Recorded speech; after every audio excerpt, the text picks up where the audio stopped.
자, 이제 다 오신 것 같아서 시간 됐으니까 진행해 보겠습니다. 같이 인사하고 진행하겠습니다. 안녕하십니까? 네, 반갑습니다. 이렇게 많이 와주셔서 감사합니다. 오늘 우리 경영학 개념 강의 전체 한번 정리할까 합니다. 뭐 아시겠지만 공지한 대로 3시간 반 정도 진행할 거고요. 3시간 반 동안 경영학의 8대 주제라고 하는 회계부터 경영학의 기타 주제까지 전체 마무리하도록 할게요. 그렇게 전체 진행할 거고요. 자, 해당 강의는 여러분 아시겠지만 파이널 강의예요. 그래서 기본적으로 개념을 한번 들었다는 전제하에서 쭉 한번 그냥 정리하는 느낌으로 진행할 겁니다. 그래서 구체적으로 무언가 개념을 세부적인 것들을 설명하기에는 시간이 좀 부족하고요. 전체적으로 경영학이 이렇게 흘러가고 거기에서 뭐가 중요한지 포인트만 좀 짚고 넘어가는 그런 형식으로 진행을 할 겁니다. 그래서 혹시나 여기 계신 분들 중에 혹시나 제 강의를, 제 경영학 강의를 기본을 들으신 분 있으세요? 없으세요? 그러면 경영학 개념 강의를 따로 다른 분한테라도 들으신 분, 그냥 경영학 개념 강의를. 그렇죠. 그러면 경영학 개념 강의를 들으신 분들은 그 경영학 개념 강의 들었는 교재에다가 체크하셔도 돼요. 그걸 펴놓고 거기다가 제가 말하는 중요한 것들 위주로 이렇게 체크를 해가시면 됩니다. 그렇게 하는 시간으로 좀 진행을 해볼게요. 오케이? 자, 그러면 한번 진행해 봅시다. 우선 여러분들이 지금 그 나눠드린 프린트 보시면요. 첫 번째 회계, 그 다음에 넘겨보시면 두 번째 기업 재무관리, 세 번째 기업 경영 전략, 네 번째 생산 운영 관리, 다섯 번째 마케팅, 여섯 번째 인적 자원 관리, 일곱 번째 경영 조직론, 그리고 마지막으로 여덟 번째 경영학의 기타 주제, 이렇게 8개 주제가 들어가 있습니다. 참고로 우리 노무사 시험은 이 8개 주제에서 전부 다 나온다라고 보시면 됩니다. 25문제 중에 딱 한 문제가 여기에서 안 나오는데 그게 뭐냐면 시사상식이에요. 그거 빼고는 다 여기서 나온다라고 보시면 됩니다. 뭐 잘 아시겠지만 시사상식은 그냥 한 문제 버린다라고 생각하시면 됩니다. 그 뭐 IP의 P가 뭐냐, USB의 B가 뭐죠? B가 뭐냐? 저도 처음 알았어요, 진짜로. 그러니까 그런 문제는 그냥 가볍게 버린다라고 생각하시면 되고, 제 개인적으로는 제가 기본 개념 때도 설명을 하지만 저는 딱 한 80점 이상을 목표로 하고 있어요. 그래서 항상 그 정도 여러분 받아가신다라고 생각하시면 될 것 같아요. 그래서 오늘 제가 중요하다고 하는 것들은 대체적으로 그 80점 정도 선에서 중요하게 생각하는 것들 위주로만 좀 설명을 할 겁니다. 알겠죠? 자, 그러면 한번 진행해 봅시다. 그러니까 제 수업을 지금 아무도 들어본 적이 없다 그래서 원래 첫 번째 경영학의 개관을 넘기려고 했는데 살짝 그러면 그걸 설명을 좀 해야겠네요. 그러면 잠깐 그거부터 설명을 좀 빠르게 하고 본 수업으로 들어가 보겠습니다. 한번 해봅시다.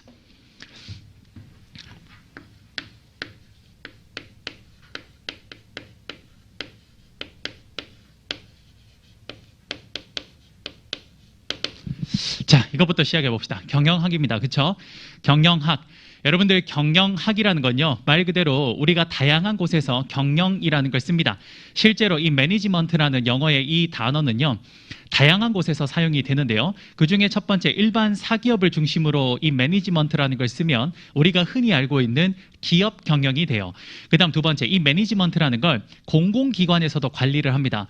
거기에서 사용을 하게 되면 그러면 그때 우리 이 경영학을 뭐라고 부르냐면 여러분 한 번쯤 들어봤을 법한 행정학이라는 게 그렇게 해서 나온 거예요.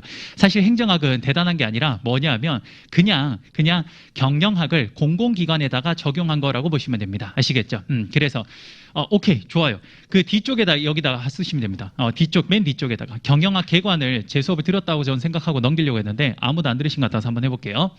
자, 그러면 우리가 지금부터 배우는 시험에 이 기업 경영은 사실 뭐가 주가 되는 거냐면 일반 사기업이에요. 그러니까 일반 사기업을 대상으로 그 일반 사기업에서 일어나는 여러 가지 사건들을 어떻게 효율적으로 매니지먼트 할 것인가, 관리할 것인가가 우리의 주된 목적입니다. 그래서 여러분들 우리 시험에 1차 경영학에 주로 나오는 내용은 바로 대상자가 일반 사기업이라는 전제 하에서 어떻게 매니지먼트, 관리하는 건지가 나오게 돼요. 그럼 일반 기업 경영의 목표는 뭐냐라고 물어봤을 때 많은 사람들이 이야기를 합니다. 여러 가지로. 그런데 기업 경영의 가장 큰 목표는 첫 번째는 바로 기업은 당연히 이윤 극대화가 목표가 됩니다. 그렇죠. 기업이라는 건 사실 돈 벌려고 있는 거예요. 그래서 돈을 벌지 못하면 기업은 결국 폐업하게 됩니다. 이게 가장 주된 목적이 돼요. 그런데 이런 이윤 극대화라는 기업 경영의 목표가 제1의 목표가 되는데 이 목표는요, 일정 조건이 충족이 되면 뭐랑 똑같은 의미가 되냐면요, 바로 주주 가치, 극대화라는 것과 동일한 목표가 됩니다. 이용 극대화는 일정 조건이 성립이 되면 주주가치 극대화랑 동일한 목표가 된다라고 보시면 됩니다. 그다음 주주가치 극대화라는 게 있는데요.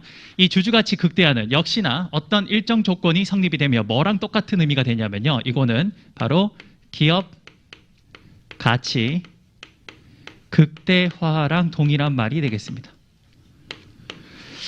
자, 요 세 가지는 일정 조건이 주어지면 동일한 말이라고 보시면 됩니다. 됐습니까?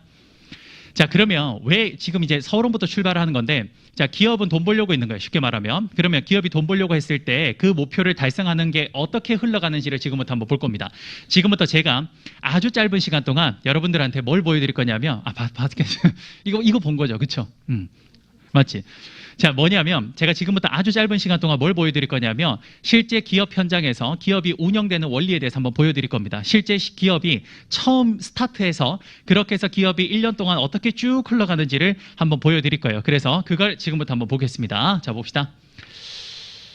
자, 보면 우선 이런 그림을 하나 그려볼게요. 제가 자, 이렇게 발을정자처럼 생긴 거 하나를 그리고요. 쭉 1년 동안 시간이 흘러서 다시 이런 발을정자 같은 그림을 하나 그리겠습니다. 이렇게 하나 그리죠. 그리고 요 화살표 위에는 이렇게 그냥 선만 하나 끌게요. 자, 봅시다. 여러분들 기업이요. 현재 그 기업이 얼만큼 잘 나가는 기업인가 이런 것들을 우리 알려면요. 크게 두 가지가 필요합니다. 자, 무슨 말이냐 한번 봅시다. 여러분들 예를 들어서 A 기업과 B 기업이 있는데요. 자, 봅시다. A 기업의 12월 31일 연말에 A 기업은 얼마를 가지고 있는 기업이냐면 A 기업은 100억을 가지고 있는 기업이고요. B 기업은 10억을 가지고 있는 기업입니다. 자, 봅시다. 회사를 정확하게 파악하기 위해서는 그 회사의 특정 시점의 재무 상태와 일정 기간 동안의 경영 성과를 알아야 된다는 게 여기서 보이는데, 잘 봅시다. 우리가 현재 12월 31일 날 딱 그 시점에 요 상황에서 딱 봤을 때 A 기업과 B 기업을 두 개를 비교해 보면 어느 기업이 훨씬 더 괜찮은 기업처럼 보이냐면 당연히 그렇습니다. A 기업이 훨씬 좋은 기업처럼 보여. 왜? A 기업이 기본적으로 100억이라는 큰 돈을 갖고 있으니까요. 그렇죠? 그런데 이건 반쪽짜리 정보에 불과합니다. 왜? A 기업은 실제 1월 1일부터 12월 31일까지 얼마를 벌었냐면요. 1억을 벌었어요. 그래서 원래는 99억을 가지고 있었던 회사였어요. 99억에서 1년 동안 1억을 벌어서 100억이 된 거고요. B기업은 1월 1일 날 원래 1억이 있었던 회사였는데 여기서 9억을 벌어가지고 10억이 된 겁니다. 그러면 자, 봅시다. 우리가 딱 봤을 때 봐요. 저는 이 두 회사를 한 번도 본 적이 없어요. 그런데 이 회사를 저는 딱 특정 시점에 이 회사가 가지고 있는 재무 상태와 일정 기간 동안, 즉 1년이라는 시간 동안에 이 기업의 경영 성과 두 개를 딱 파악하면 저는 이 두 기업을 실제 가보지 않고도 어떤 기업인지 바로 파악할 수 있습니다. 왜요? 잘 봐. A기업은 기본적으로 B기업보다는 덩치가 큰 회사예요. 그래서 A기업은 일단 B기업보다 규모가 크고, 두 번째, 그 벌어들이는 속도가 굉장히 속도가 느립니다. 주로 이런 회사들은 대기업인 경우가 많아요. 그렇죠. 대기업은 성장할 만큼 성장했기 때문에 성장의 속도가 천천히 올라갑니다. 그렇죠? 반면에 B기업은 A기업보다는 규모가 굉장히 작아요. 10분의 1밖에 안 돼요. 그런데 벌어들이는 속도가 굉장히 빠릅니다. 즉 이 말은 B기업은 주로 스타트업일 가능성이 굉장히 높아요. 자, 봅시다. 저는 A기업과 B기업을 단 한 번도 본 적이 없지만 이 두 기업의 재무 상태와 일정 기간 동안의 경영 성과를 딱 보자마자 이 기업의 두 개를 정확하게 파악해낼 수 있네요. 그렇죠? 그래서 제가 왜 이 이야기를 했냐면요. 기업의 1년 동안의 경영 활동을 보려면요. 바로 특정 시점의 재무 상태와 그 회사의 1년 기간 동안에 1년이라는 기간 동안에 경영 성과를 알면 그 회사를 정확하게 파악할 수 있습니다. 그래서 약간 어려운 말이긴 합니다만 이제 여러분들 1차 시험을 보셔야 되니까 한번 보자면 특정 시점의 요 상태를 알려주는 거 우리는 재무 상태표라고 합니다. 영어로 밸런스 시트라고 그래요. 뭐냐? 바로 이 밸런스 시트를 그릴 때는 앞에 어떤 기업인지를 알려주기 위해서 땡땡 기업이라고 적고요. 그 다음에 재무 상태를 알려주는 표라는 걸 표시하기 위해서 BS라고 적고 언제인지 시점을 반드시 적어줘야 됩니다. 이때는 1월 1일. 그 다음 두 번째 1월 1일 날 재무 상태와 여기는 재무 상태표인데 역시 땡땡 기업인데 요거는 뭐가 들어가냐? 그렇죠. 바로 12월 31일 날의 재무 상태라는 걸 표시를 해줍니다. 이해되십니까? 그래요. 그러면 특정 시점에 재무 상태가 일단 철제로 나오겠네요. 그렇죠? 그다음 두 번째. 이러고 난 뒤에 1월 1일부터 12월 31일까지 1년 동안의 경영 성과가 나오는데 그걸 우리는 인컴 스테이트먼트, 포괄 손익계산서라고 합니다. 손익계산서. 왜 손익계산서냐? 손실과 이익을 계산한 표다라고 해서 손익계산서라고 이야기를 하는 거예요. 역시나 이 기업이 어느 기업인지를 알려주기 위해서 땡땡 기업이라고 줬고요. 그 다음에 기간이 나타나야 되기 때문에 1월 1일부터 12월 31일까지 요 기간이 나타납니다. 자, 여러분들 지금 잘 따라오고 계십니까? 그래요. 자, 그러면 한번 봅시다. 이제 그러면 기본적으로 왜 이 두 가지 표를 봐야 되는지는 알겠죠? 특정 시점의 재무 상태와 일정 기간 동안의 경영 성과를 왜 봐야 되는지 여러분 이제 아시겠죠? 그렇죠? 자, 그러면 지금부터 한번 진행을 해보겠습니다. 보면 여기서 잠깐만 설명을 하자면 재무 상태표라는 건요. 왼쪽에 뭐가 있냐면 그 회사의 자산이 있고요. 두 번째는 오른쪽에는 뭐가 오냐면 그 회사의 자산을 형성하기 위해서 돈을 어떻게 조달해 왔는가가 오른쪽에 나타나는데 그걸 돈을 조달하는 방식은 회사는 크게 남의 돈을 빌려오는 방식과 내 돈을 쓰는 방법이라는 이런 두 가지 방법이 있습니다. 자, 무슨 말입니까? 저 굉장히 쉬운 말이죠. 한번 들어봅시다. 제가 얼마 전에 요즘 같은 부동산 불경기죠. 진짜 뜨거운 경기입니다. 그렇죠? 부동산 가격이 하루가 다르게 올라가는 이 시점에 저도 드디어 집을 하나 샀어요. 제가 집을 하나 샀는데 얼마짜리 집을 샀냐? 비싸긴 해요. 20억이에요. 20억. 제가 20억짜리 집을 아파트를 하나 샀습니다. 근데 샀는데 제 20억을 다 제 돈 갖고 산 건 아니에요. 제 돈이 얼마 갖고 있었냐면 제가 한 15억 정도 돈을 가지고 있었어요. 그럼 이 15억 가지고는 이 집을 못 사요. 그렇죠? 그래서 제가 나머지 5억을 어떻게 했습니까? 그렇죠. 대출 받았습니다. 그게 바로 은행에서 대출을 해온 거예요. 그렇죠? 자, 보세요. 여러분들 제 아파트는 제 집은 누구 거예요? 제 거예요. 뭐예요? 저의 자산입니다. 그렇죠? 제가 아파트 자산이라는 20억을 형성하는 데 있어서 돈을 조달을 어떻게 해왔냐? 제 원래 가지고 있었던 15억과 은행으로부터 5억을 빌려서 요 두 개를 빌려서 요 자산을 형성을 한 겁니다. 자, 여러분 이해되십니까? 그래서 너무나 당연하게도 반드시 이런 공식이 성립됩니다. 자산은 부채 플러스 자본이라는 너무나 당연한 이 공식이 성립이 되는데 요걸 약간 회계에서 멋있는 말로 재무 상태표 등식이라고 이야기를 합니다. 재무 상태표 등식. 넌 한번 들어서 이해가 되냐? 두 번 들으니까 확실히 쉽지? 자, 이게 재무 상태표 등식인 겁니다. 이해되십니까? 어려운 거 없죠? 지금까지. 맞죠? 자, 그러면 지금부터 이제 세팅이 됐네요. 한번 이야기해 보겠습니다. 여러분들 우리가 회사를 하나 차려볼게요. 지금부터. 우리가 회사를 하나 차려볼 건데요. 예를 들어서 우리도 무슨 회사 한번 차려볼까요? 대한민국에서 제일 잘 나가는 회사 한번 차려봅시다. 뭐? 삼성전자 한번 차려봅시다. 우리도. 자, 그러면 여러분 우리가 삼성전자를 한번 차려볼 건데요. 일단 회사라는 것을 우리가 만들기 위해서 세우기 위해서는 제일 먼저 뭐가 필요합니까? 당연히 그렇죠. 돈이 필요해. 그치? 그럼 봐봐. 잘 봐요. 회사에서 여러분 이제 혹시 회사 다녀보신 분도 있으시겠지만 저도 회사 생활 한 10년 했거든요. 저도 이제 삼성증권이라는 회사에서 한 10년 동안 회사 생활을 했어요. 그러니까 제가 이제 회사 생활을 한 10년 동안 해보니까 회사에서 제일 중요한 두 사람이 눈에 띄더군요. 예를 들어서 회사에서 제일 중요한 사람이 누구냐라고 물어보면요. 보통 직원들은 나라고 합니다. 그렇죠? 맞아요. 내가 제일 중요해요. 그래서 나는 인센티브도 제일 많이 가져가야 돼요. 그래, 맞죠?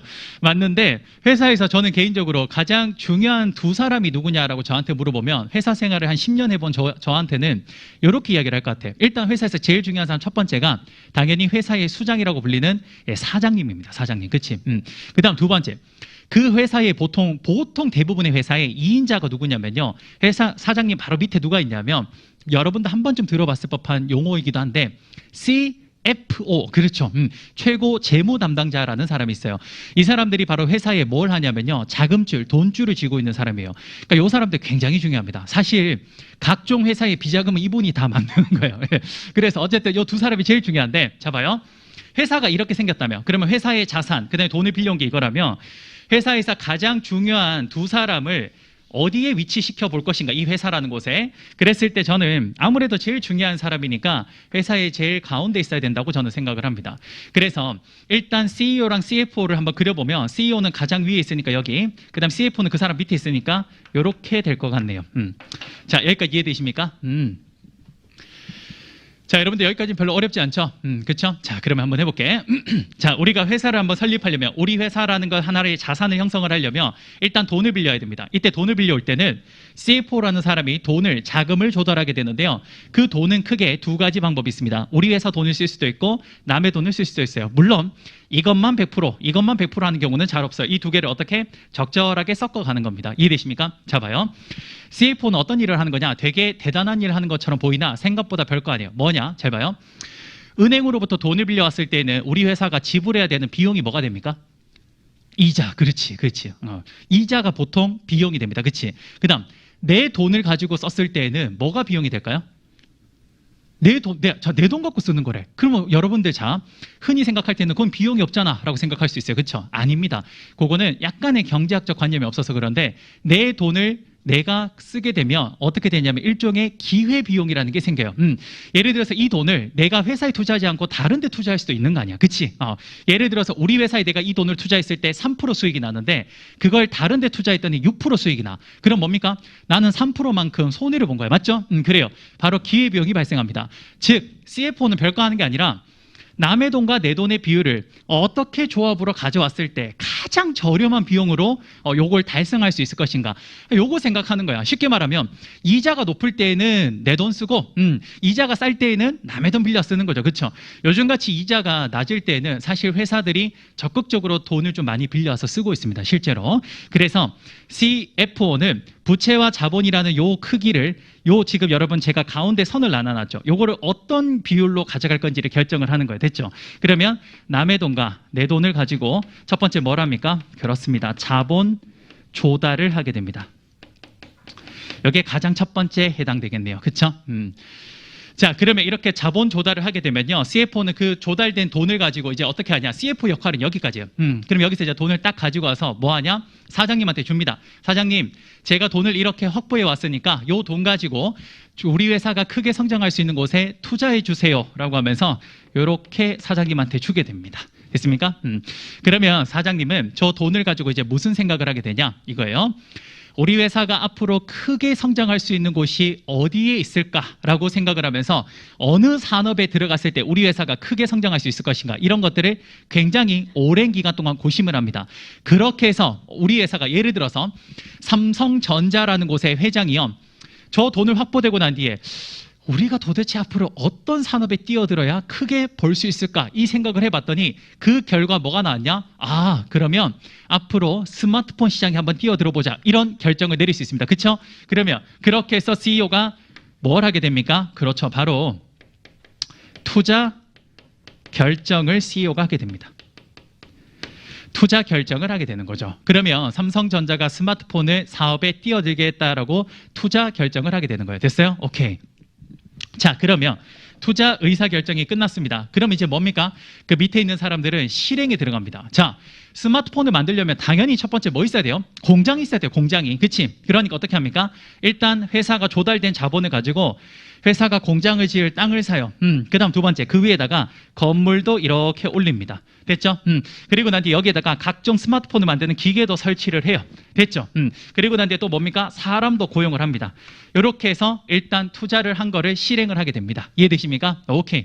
자, 이렇게 하고 나면 드디어 공장이 세팅이 됐네요. 그러니 공장이 세팅이 되면 그냥 두는 게 아니라 드디어 이제 이 공장에서 뭘 하는 겁니까? 삼성전자 스마트폰을 드디어 생산하고요, 공장을 운영하게 됩니다. 됐습니까? 뭡니까? 스마트폰을 만드는 과정이라고 보시면 되겠네요. 그렇죠? 자, 그러면 이 결과, 이 공장에서 생산 운영한 결과, 이 공장에서 그 아웃풋으로, 산출물로 뭐가 나오게 되냐? 바로 삼성의 갤럭시 스마트폰이 딱 제품으로 나오게 될 겁니다. 그렇죠? 요 나오게 된 제품을 처음에 창고에 그대로 쌓아둘 거예요. 첫 번째, 너 뭐하냐? 너 내 보고 싶어서 뭐하냐? 자, 그래서 창고에 스마트폰을 그대로 쌓아두게 됩니다. 그렇죠? 그러면 이렇게 창고에 재고로 쌓아만 두면 안 되고 어떻게 해야 됩니까? 이거를, 그렇죠, 시중에다가 요거를 뭐 해야 됩니까? 드디어 판매하게 됩니다. 자, 여러분들 지금 여기까지 잘 따라오고 계십니까? 이해가 잘 되십니까? 이게 지금 우리가 회사가 실제로 운영되는 원리를 싹 지금 빠른 시간 안에 한번 볼 거예요. 1년 동안. 자, 그러면 드디어 갤럭시 스마트폰을 시장에다가 판매를 합니다. 그럼 1년 동안 계속 판매를 해요. 그럼 판매된 거의 성과, 경영 성과가 드디어 포괄손익개선서에 나타나기 시작합니다. 제일 첫 번째 뭐가 나타나냐면요. 매출액이라는 게 나옵니다. 매출액. 이건 별거 아니고요. 자, 봅시다. 매출액이라는 건 이런 거죠. 갤럭시 스마트폰 한 대당 100만 원짜리를 요거를 10대 판매했다. 그럼 얼마입니까? 그렇지. 1000만 원의 매출이 나오는 거. 이게 매출액이 됩니다. 됐습니까? 오케이. 그다음 두 번째. 여기에서 이제 뭘 빼냐면요. 우리가 요 스마트폰을 만들 때 들어간 기본적인 제품 원가가 있을 겁니다. 그렇죠? 오케이. 그걸 뭐라고 하냐면요. 그걸 매출 원가라 그래요. 그럼 예를 들어서 갤럭시 스마트폰 만들 때 우리가 액정이랑 그 다음에 배터리랑 램 혹은 뭐 반도체 이런 것들이 기본적으로 부품 원가가 한 대당 50만 원씩 들어갔다. 근데 이거를 지금 10대 판매했으니까 오케이. 원가는 500만 원이라는 돈이 빠진 거네요. 그렇죠? 오케이. 그 다음 이것만 돈 나간 게 아닙니다. 또 뭐도 나가냐?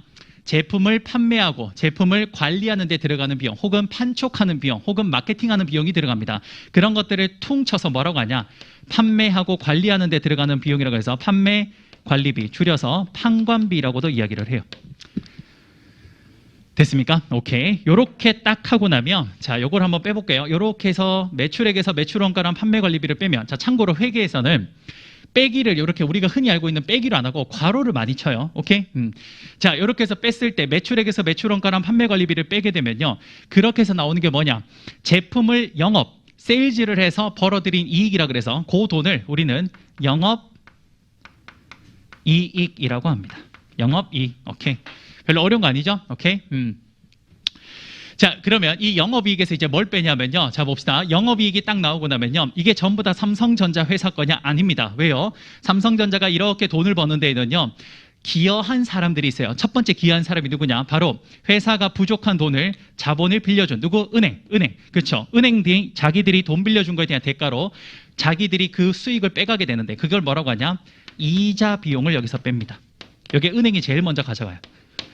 그러면 영업이익에서 이자 비용을 쭉 빼고 나면 이걸 뭐라고 하냐? 바로 법인세 차감전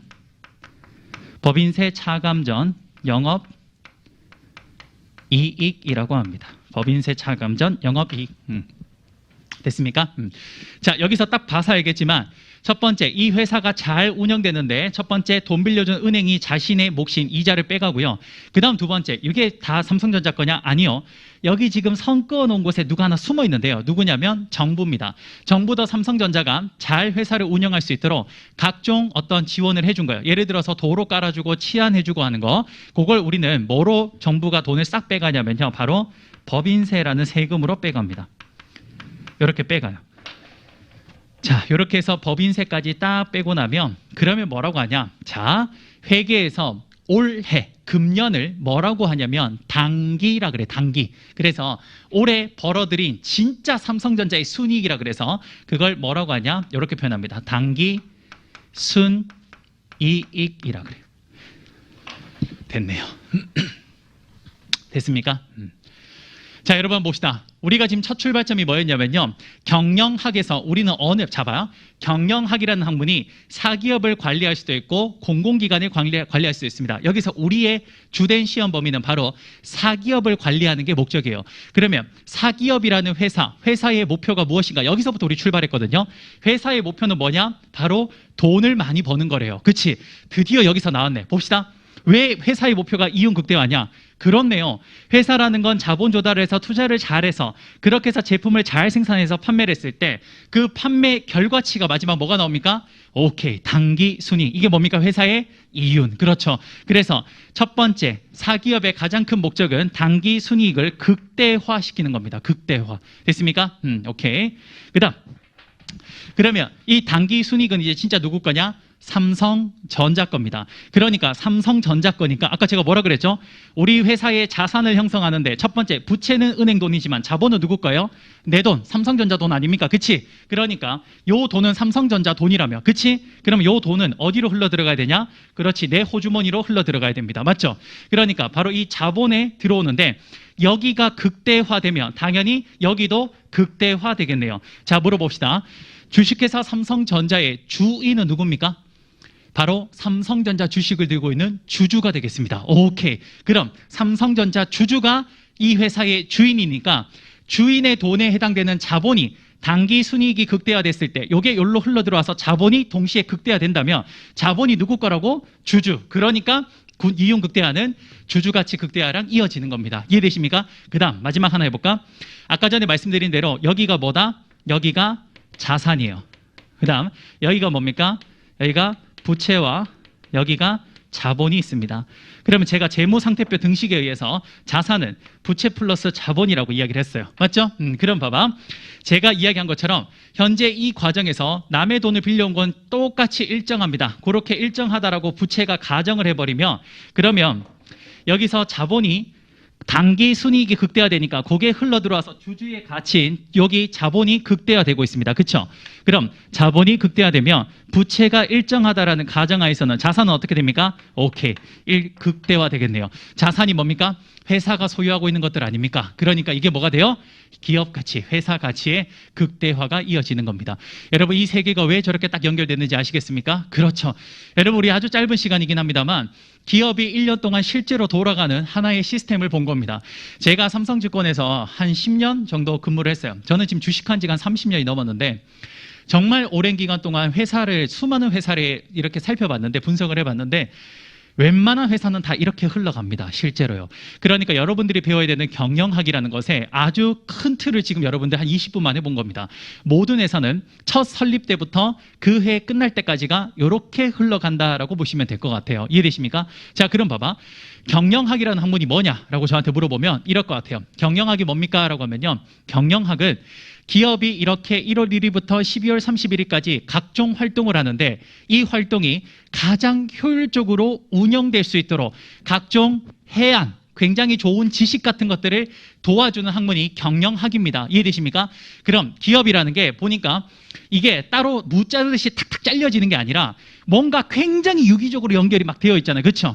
이것들을 최대한 이 유기적인 것들을 최대한 잘 부드럽게 넘어갈 수 있도록 그렇게 각종 부분에서 도움을 주는 학문이 뭐냐? 그게 경영학입니다.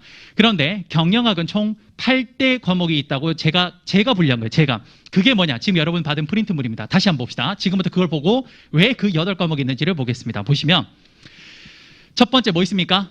회계학이야. 그치? 그 다음 두 번째 뭐 있습니까? 기업 재무관리. 세 번째 뭐 있어요? 기업 경영전략. 네 번째 뭐 있어요? 생산 운영관리. 다섯 번째 마케팅. 여섯 번째 인적자원관리. 일곱 번째 경영조직론. 마지막 여덟 번째 경영일반입니다. 그쵸? 자, 잘 봐요. 여러분들 우리가 나중에 이제 여러분들 노무사 되시고 나면 혹시나 공부에 조금 더 뜻이 있어서 그래서 선진 어떤 노동 사례를 좀 공부하고 싶으시다면 꼭 영국이나 독일 혹은 미국 이런 데 꼭 유학을 한번 가보십시오. 자, 여러분들 꼭 가면 이제 굉장히 많은 선진 기법들을 배울 수 있을 겁니다. 그랬을 때 여러분들 해외 유학을 갔다 오신 분은 아시겠지만 내가 실제로 그 대학원에 가려고 할 때요. 내가 그 대학원에 일단 거기서 노동법과 노동 관련된 공부를 하려고 갔지만 바로 그 수업을 들어갈 수 없어요. 제일 첫 번째 뭐 하냐면 일단 랭귀지 스쿨을 통과를 해야 됩니다. 토플이나 어떤 각종 어학 성적이 일정 성적 이상이 돼야 돼요. 야, 나는 분명히 노동법 공부하러 간 건데 왜 갑자기 영어를 공부하라고 해? 그건 바로 여러분들 실제로 노동법이나 노동 관련된 지식들을 여러분들이 한테 그 학교가 전달을 하려고 할 때 그 전달하려고 하는 아이디어를 우리는 뭐로 전달하고 있습니까? 지금 언어로 전달하잖아요. 그렇죠? 그래서 모든 사람들 사이에 지식을 서로 전달할 때는 그 전달의 매개체가 필요한데요. 그 전달의 매개체의 대표적인 방식이 바로 언어입니다. 그래서 여러분들 어떤 대학을 가도 가장 먼저 일단 그 나라의 언어 성적을 요구를 하는 거예요. 이해되십니까? 마찬가지입니다. 자, 봐요. 기업도 자기들이 열심히 일을 해서 돈을 버는 게 목적이에요. 그런데 그렇게 돈을 벌려면 회사는 제일 먼저 뭐가 필요하냐? 돈이 필요합니다. 돈이. 맞죠? 그렇기 때문에 회사가 자기들이 크게 성장하기 위해서 누군가가 우리 회사가 괜찮은 회사라는 걸 자꾸 알려줘야, 그래야 외부에 있는 투자자들이 투자를 하게 되고 은행도 돈을 잘 빌려줄 겁니다. 그렇죠? 그랬을 때 회사와 회사 밖에 있는 이해관계자들 사이에 소위 말하는 우리 회사가 괜찮다라는 것 시그널을 주고 이들도 투자하겠다라는 시그널을 주는 데 있어서 바로 매개체가 되는 기업의 언어가 뭐냐? 그게 바로 첫 번째 회계입니다. 자, 여러분 보세요. 저도 지금 회사가 1월 1일부터 12월 31일까지 운영되는 데 있어서 뭐로 설명을 하고 있습니까? 지금 회계로 설명하잖아요. 그렇죠? 예. 그래서 자 봅시다. 그래서 가장 첫 번째 여러분들이 공부해야 되는 건 이 기업 경영이라는 걸 공부하기에 앞서 기업의 언어를 공부해야 돼요. 그렇죠? 그건 선결 조건이니까. 그래서 기업의 언어인 첫 번째 회계를 여러분들은 첫 번째 공부하셔야 됩니다. 그래서 지금 우리 프린트물의 첫 번째 챕터를 뭐가 나왔습니까? 회계학이 나온 거예요. 이해되십니까? 오케이. 자, 그러면 기업의 언어를 공부했네. 그럼 이제 여러분과 저 사이에서는 기업 경영을 공부할 일종의 워밍업이 된 겁니다. 서로 간의 준비가 된 거예요. 됐죠? 그럼 이제 본격적으로 들어가 봅시다. 회사를 운영할 때 있어서 가장 지금 제가 제일 첫 번째 한 게 뭡니까? 바로 CFO가 남의 돈과 내 돈의 이 비율을 어떻게 가져올 것인지 자본 조달과 관련된 거예요. 그렇죠? 그래서 바로 기업의 첫 번째가 회계였다면 그 다음 이제 실제로 시작을 할 때 자본 조달을 첫 번째로 하게 되는데, 이 자본 조달을 할 때 남의 돈과 내 돈을 어떤 비율로 가져왔을 때 가장 저렴하게 가져올 수 있을 것인가, 이걸 연구하는 데 도움을 주는 학문이 바로 지금 거기 있는 재무관리가 되겠습니다. 그래서 여러분들 그 프린터의 두 번째 챕터에 재무관리가 나와 있는 거예요. 자, 이해되십니까? 오케이. 자, 그럼 봐봐. 이 재무관리라는 과목을 통해서 CFO가 남의 돈과 내 돈을 어떻게 비율로 가져왔을 때, 여러분 기업에서 이윤 극대화가 목적이래. 그럼 이거 너무 쉬워. 이윤 극대화의 목적이 뭐냐? 여러분 봐봐요. 이윤이라는 건 어떻게 나옵니까? 이윤은 수익에서 비용을 빼면 돼요. 그럼 이걸 극대화하는 건 너무 쉽네. 어떻게 해야 돼요? 수익을 극대화하거나 비용을 최소화하면 됩니다. 그러니까 돈을 빌려올 때, 자본 조달할 때 어떻게 하면 저 비용을 최소화할 건지는 너무 당연한 이야기입니다. 그렇죠? 이렇게 해서 재무관리에서 최소의 비용으로 돈을 조달해 왔다면 그 돈을 이제 누가 갖고 있어요? CEO가. 그 기업의 사장이 이제 저 돈을 가지고 우리 회사가 앞으로 크게 성장할 수 있는 곳이 어딘지를 생각을 해서 최종적으로 투자를 합니다. 그 투자, 바로 요 자본 조달이 끝나고 나면 그거 가지고 그 다음 뭐예요? 투자 의사결정을 하죠. 이게 그 다음 단계인데, 기업이 투자 의사결정을 할 때 어떤 곳에 투자했을 때 크게 성장할 수 있는지를 도와주는 게 뭐냐? 바로 기업 경영 전략이 됩니다. 그래서 여러분들 바로 챕터 3가 기업 경영 전략이 나오는 거예요. 저기는 회사를 어떤 산업에 잘 투자했을 때 크게 성공할 수 있는지를 그 기업 경영 전략에서 마이클 포터의 5포스 모델 혹은 가치사슬 분석, 이런 것들을 통해서 설명을 합니다. 또한 보스턴 컨설팅 그룹에서 만든 BCG 매트릭스라는 걸 통해서도 설명을 해요. 뭐 다양한 그런 기법들이 있습니다. 됐죠? 오케이. 자, 그렇게 하면 이제 드디어 어디 투자할지 결정을 했어요. 이걸 통해서. 자, 그 결과 어떻게 됩니까? 드디어 공장을 짓고 여기다 기계 설비 넣고 사람을 고용합니다. 그리고 난 뒤에 이제 공장을 드디어 뭐 해요? 돌리죠. 오케이. 바로 제품을 생산하고 제품을 운영합니다. 그래서 네 번째 우리 뭘 배우냐? 생산 운영에 필요한 관리, 생산 운영 관리를 그래서 그 다음 배우게 되는 거예요. 여러분 이해되십니까? 탁탁 맞아 들어가죠. 그 다음, 자, 그렇게 해서 제품을 생산하려면 제품이 나와요. 이 제품을 일단은 창고에 재고로 쌓아뒀다가 이것들을 어떻게 판매합니다. 이 판매를 어떻게 하면 최대로 많이 할 수 있을까? 판매가 다섯 번째 과정이 되는데, 이 과정에서 가장 크게 도움을 주는 학문이 그렇죠. 바로 마케팅이 됩니다. 그래서 여러분들 그 우리 프린트물의 다섯 번째 챕터가 뭐냐? 마케팅이 나오게 된 거예요. 이해되십니까? 오케이. 자, 그렇게 해서 마케팅을 잘 하면 매출을 극대화하고 각종 비용을 최소화하게 되면 결국 우리는 단기 순이익을 극대화해서 이윤 극대화를 실현하게 되고, 이윤이 그대로 자본으로 흘러들어오면 주주 가치를 극대화하게 되고, 부채가 일정하다면 자산이 극대화되면서 기업 가치가 극대화가 되는 기업 경영 목표를 달성할 수 있게 됩니다. 이해되십니까? 자, 그런데 회계로 여러분들, 회계라는 기업의 경영 언어로 설명했을 때 가장 큰 단점이 하나 있습니다. 그게 뭐냐? 기업이 실제로 운영될 때 있는데 지금 여기에 명시적으로 앞에 딱 드러나진 않지만 엄청나게 중요한 역할을 하는 하나의 자원이 있습니다. 그게 바로 그렇습니다. 이 1월 1일부터 12월 31일까지 전체 운영되는 과정에서 이 앞에 눈으로 보이진 않지만 정말 중요한 하나의 자원이 있는데 그 여섯 번째가 누구냐? 바로 사람입니다. 그래서 그 사람을 관리하는 인적 자원 관리가 여섯 번째로 나오게 됩니다.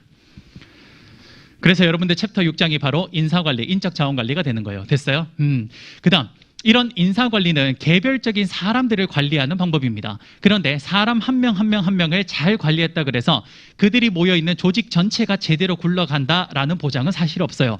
아무리 한 명 한 명 한 명이 똑똑한 사람이라고 해도 그 사람들이 모여서 있는 전체 조직이 올바른 방향으로 가려면 조직 그 자체를 방향을 잘 이끌어줄 필요가 있습니다. 그래서 개별 사람을 관리하는 게 인적 자원 관리라면 그들이 모여있는 그렇죠. 바로 일곱 번째 조직을 관리하는 게 여러분들 배우는 경영 조직론이 되는 겁니다. 그래서 여러분들 프린트에 보면 챕터 7장이 경영 조직론이 그래서 나오는 거예요. 이해되십니까? 오케이. 자, 그리고 난 뒤에 이제 마지막 뭐냐? 이제 여기에서 이제 마지막 이 기업이 이렇게 운영을 하는 데는요, 이제 각종 어떤 영향을 주는 다른 것들이 있습니다. 대표적인 게 뭐냐? 요즘에는 IT가 굉장히 빠르게 발전하고 있어서 각종 정보 시스템도 영향을 줍니다. 또 대표적으로 세법, 상법 이런 법들도 많이 영향을 주죠. 그래서 마지막으로 우리는 이런 잡다한 주제들을 합쳐서 여덟 번째 테마로 바로 경영학의 기타 주제, 그걸 저는 경영 일반이라고 부르고 있습니다. 이렇게 8가지를 공부하는 거예요.